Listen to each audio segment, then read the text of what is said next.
Hello everyone, welcome to CB classes and welcome to polity घटना चक्र series. तो 10 multiple choice questions होंगे यहाँ पे पॉलिटी के। जो आज के जो क्वेश्चंस हैं बेस्ड ऑन व्हाट होंगे कि डिफरेंट मिनिस्ट्रीज के ऊपर बेस्ड होंगे। ठीक है, तो कुछ ऐसी मिनिस्ट्रीज हैं उनको नोडल मिनिस्ट्रीज घोषित कर दिया गया under the various schemes which are being launched by the central और द स्टेट गवर्नमेंट्स रिस्पेक्टिवली। तो उस चीज को आज हम डिस्कस करेंगे, राइट। तो पहला ऐसा क्वेश्चन जो है वो हम डिस्कस कर रहे हैं, दैट इज कि India recently signed a comprehensive migration and mobility partnership agreement with which country? A. Sri Lanka, B. Austria, C. UAE and D. Bangladesh। तो इसका करेक्ट आंसर है option number B, that is Austria. ठीक है, तो एक comprehensive migration mobility partnership agreement जो है वो साइन हुआ है इंडिया और ऑस्ट्रिया के बीच में। क्यों? क्योंकि अब जो स्टूडेंट्स है ताकि वो माइग्रेट कर सके to Austria for studies as well and साथ ही साथ प्रोफेशनल काम को लेकर। सिमिलर तरीके से ये स्टूडेंट इंटरचेंजेबिलिटी वाला प्रोग्राम होगा एंड ऐसा सिमिलर जो चीज है वो इंडिया ने यूके के साथ रिसेंटली टाई अप भी किया था जब ऋषि सुनाक ने वहां पे प्राइम मिनिस्टरशिप जो है वो टेकन अप कर ली थी। तो एक प्रोजेक्ट चला था जहां पे इंडियन स्टूडेंट्स जो है वहां पे पढ़ने जाएंगे यूके में एंड सिमिलरली यूके से इंडिया स्टूडेंट्स पढ़ने आएंगे। तो एक इंडिया ने earlier I tell you not only with UK, France, Germany और फिनलैंड के साथ भी ऐसे एग्रीमेंट जो है वो साइन किए हैं, right. So next question we have is कि which country has taken over the presidency of the council of European union for the first 6 months of 2023? A Finland, B Sweden, C Italy and D Germany. तो इसका correct answer है option number B, that is Sweden. तो अब जो हमारी presidency है with respect to European union वो हर 6 महीने बाद यूरोपियन यूनियन के मेंबर्स के बीच में आफ्टरवर्ड्स इंटरचेंज होती रहती है। ठीक है, तो जो चेक रिपब्लिक है वो टिल दिसंबर 2022 तक क्या थी, प्रेसिडेंसी उनके पास थी। आफ्टर दैट अब स्वीडन ने टेकन ओवर कर ली है presidency for the first 6 months of 2023, so on and so for जो है वो प्रेसिडेंसी वो रोटेट करती रहेगी। ठीक है, so next question we have is which union ministry launched the Prajwala challenge? A. Ministry of Housing and Urban Affairs, B. Ministry of Home Affairs, C. Ministry of Rural Development, D. Ministry of Agriculture and Farmers Welfare। तो इसका correct answer है option number C, that is ministry of rural development. तो जो Prajwala challenge है under what ministry of rural development की दीन दयाल अंत्योदय योजना के under national rural livelihoods mission that is DNRLM के through Prajwala challenge जो है से लॉन्च किया गया है। तो इस चैलेंज की स्पेशलिटी ये है कि जितने भी इस चैलेंज के अंडर अब हमारे पास यंग एंटरप्रेन्योर्स हैं, एंटरप्राइजेज हैं, स्टार्टअप्स है, प्राइवेट कंपनीज है, सिविल सोसाइटीज है जो कि अब ट्रांसफॉर्म करना चाहते हैं रूरल इकोनॉमी को। Different initiative, different innovative ideas जो है यहाँ पे प्रेजेंट करेंगे ताकि हम रूरल इकोनॉमी को बेस्ट पॉसिबल वे से इकोनॉमिकली ग्रो कर सके एंड साथ ही साथ सस्टेन भी करवा सके एंड जितनी भी schemes government of India launch कर रही है उनका बेनिफिट कोने कोने तक इंडिया की तरफ जाए, right. So next question we have is which department under the Ministry of Finance notifies changes in the rates on small savings schemes? A. Department of Economic Affairs, B. Department of Expenditure, C. Department of Revenue, D. Department of Financial Services। तो इसका correct answer है option number A, that is department of economic affairs. तो ये small rate of changes में आपने ये चीज notice की होगी विद रिस्पेक्ट टू जो पेंशनर्स हैं हमारे, राइट। तो अब उनको कुछ ऐसे बेनिफिट्स मिल रहे हैं स्मॉल टर्म सेविंग्स को लेकर कि जो रेट्स हैं या जो रेट ऑफ इंटरेस्ट उनको मिल रहा है उसको बढ़ा दिया गया है and this has been taken up for 3 months in fact, right. तो जो PPF है वो अब अर्न कितना कर रहे हैं, 7.10%। ठीक है, जो सुकन्या समृद्धि अकाउंट स्कीम है उसका भी अगर आप देखिए रेट ऑफ इंटरेस्ट कितना है, 7.6% जो है तक बढ़ा दिया गया है। तो ये हाइक कितने हैं इंटरेस्ट रेट के ऊपर, स्मॉल सेविंग स्कीम्स के ऊपर, जिसमें सीनियर सिटीजन भी इंक्लूडेड है और ये जनवरी से मार्च क्वार्टर तक के लिए ही किया गया है। ठीक है, so next question we have is Election Commission of India has developed a prototype of a remote electronic voting machine for which category of people? A. Non-resident Indians, B. Elderly citizens above 80 years, C. Persons with disabilities, D. Domestic migrant workers। तो इसका correct answer है option number D, that is domestic migrant workers. तो we have seen कि जब election होता है तो कुछ स्टेट्स के जो वर्कर्स है वो दूसरे स्टेट में माइग्रेट करते हैं काम के लिए, बट विद रिस्पेक्ट टू जब इलेक्शंस आते हैं उनको मूव फॉरवर्ड करना पड़ता है 1 या 2 दिन के लिए क्योंकि अब इलेक्शन का प्रोसेस जो है ऑनगोइंग है, वोट करने जाना होता है।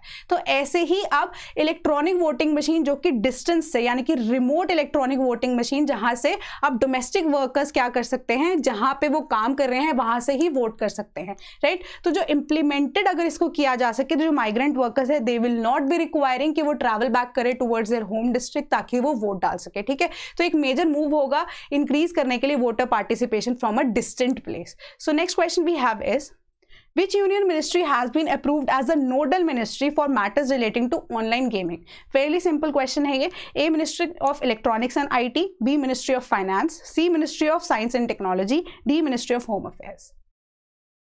तो इसका करेक्ट आंसर है option number A, that is ministry of electronics and IT. तो इसके अंडर अब ई स्पोर्ट्स को जो बहुत ज़्यादा प्रमोट करने की बात की जा रही है, तो इसके रिगार्डिंग हम कुछ लॉज जो हैं, कुछ ऐसा बिल भी पास होने वाला है, क्योंकि वी हैव सीन, या जो गवर्नमेंट का डेटा है वो ये कह रहा है कि around 45% of the online games जो है उसमें जो गेमर्स हैं वो विमेन है, राइट. सो अब जो रूल्स हैं, एक बोर्ड बिठाया जाएगा ऐसा जो अब पास करेगा कुछ सर्टन ऑनलाइन गेम्स को, आफ्टर दैट वो इंडिया में ही चल पाएंगे, right. So with regards to that अब जो ministry of electronics and information है वो अपॉइंट करेगी क्या एक नोडल मिनिस्ट्री जो कि relating to online gaming and monetary risk जो उसके साथ एसोसिएटेड है उसको असेस करेगी. सो अब ministry of youth affairs and sports जो है उनको अब रेगुलेट करने के लिए ई स्पोर्ट्स के लिए भी कहा गया है. एंड ऑनलाइन गेमिंग की मार्केट इस टाइम पे कितनी है इंडिया में एस्टिमेट की गई थी, that is $2.6 billion and worth कितनी हो जाएगी 8.6 billion by the end of 2027. So next question we have is, what is the name of the digital project funded by Google to map the language diversity of India? A, Project Bharat. B, Project Vani. C, Project Eco. And D, Project Inimai. तो इसका correct answer है option number B, that is project Vaani. तो अब Google ने with respect to languages यानी कि regional languages of India एक बड़ा स्टेप उठाया है कि अब स्पीच टू स्पीच ट्रांसलेशन हो पाएगी, ऑटोमेटिक स्पीच रिकग्निशन हो सकती है, नेचुरल लैंग्वेज अंडरस्टैंडिंग हो सकती है गूगल के ऊपर ही, यानी कि एक डिफरेंट सेट ऑफ लैंग्वेजेस जो है उसको फर्दर इंट्रोड्यूस किया जा सके, right. So as a result जो प्रोजेक्ट है इसका एम क्या है कि रिकॉर्ड करेगी 1.5 lakh hours of speech, part of which will be transcribed in local transcripts. So अब लोकल लैंग्वेजेस को यहाँ पे रिकग्निशन देने की बात की जा रही है. तो यहां से अगर हम इसे लिंक करें यूनेस्को के एक स्टेप को, ठीक है, या आप कह सकते हैं यूएनओ के एक स्टेप को, फर्दर जो जहां पे उन्होंने इंडिया की जो रीजनल लैंग्वेजेस हैं उसको रिकॉग्नाइज करने के लिए कहा था, राइट. तो उसमें 2-3 इंडियन स्क्रिप्ट्स ही थी, ठीक है, जिसमें पाली थी, प्राकृत थी. सो उनके अलावा यहाँ पे गूगल ने एक बड़ा स्टेप लिया है कि रिकॉर्ड किया जाएगा 1.5 लाख आवर्स ऑफ, आप कह सकते हो, स्पीच, जिसमें लोकल लैंग्वेजेस भी इंक्लूडेड होंगी. So next question we have is, what is the name of new scheme announced under the station redevelopment drive of ministry of railways? A, Atmanirbhar Bharat station scheme. B, Bharat rail station scheme. C, Amrit Bharat station scheme. D, Atal station scheme.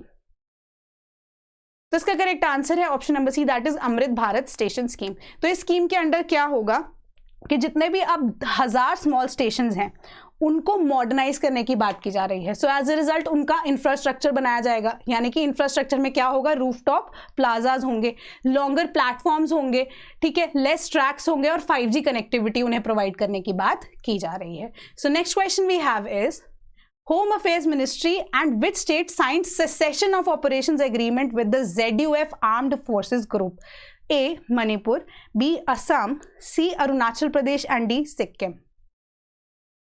तो इसका correct answer है option number A, that is Manipur. तो ZUF क्या है, that is Zeliangrong united front, जो कि एक armed group है with respect to what, Naga tribe, ठीक है. नागा ट्राइब्स के लिए वो एक अलग से स्टेट की डिमांड कर रहे थे, तो उनके साथ एक मेमोरेंडम ऑफ अंडरस्टैंडिंग जो है साइन हुआ है गवर्नमेंट ऑफ इंडिया का, जो कि अब क्या सीख कर रहा है, rehabilitation and resettlement of armed cadres जो कि वहां पे डिप्लॉयड थे. सो next question and the last question is, the National Mobile Monitoring System is an initiative of which union ministry?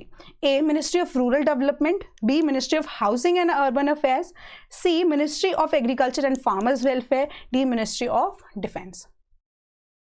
तो इसका करेक्ट आंसर है option number A, that is ministry of rural development.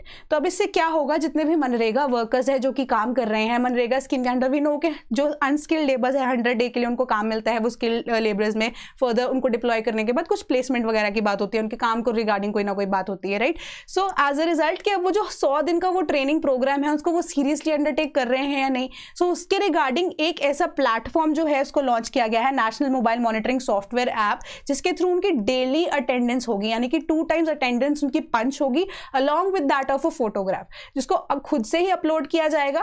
And साथ ही साथ वहां पे तभी ये चीज की श्योरिटी की जा सकती है कि जो मनरेगा स्कीम है वो ढंग से इंप्लीमेंट हो रही है या नहीं. सो आज के लिए इतना ही. Thank you so much. Do comment your scores and अगर वीडियो पसंद आई हो give us a like, subscribe the channel and thank you so much.